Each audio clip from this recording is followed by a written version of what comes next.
Finiva a farti lo starter.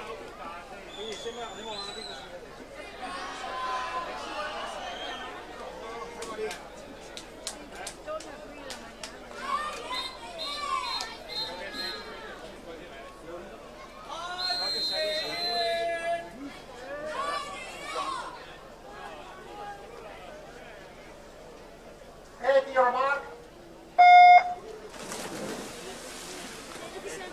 Presentiamo la prima serie: William Micillo, CSS in 1, Alessandro Gobbato, Padova Nuoto in 2, in 3 Davide Schiattino, Piave Nuoto, in 4 Francesco Visentini, Sia Libero, in 5 Higit Aslan, Turkish Team, in 6 Riccardo Pandin, Arca Nuoto, in 7 Cesare Busatta, Arca Nuoto, in 8 Vladik Gemma, CSS. 29.00 al momento il miglior tempo, il record è 26.43 di Michele Malievic, 28.52 Edoardo Latifondi dalla settima corsia, sale al comando della classifica provvisoria, in seconda posizione Pontarò.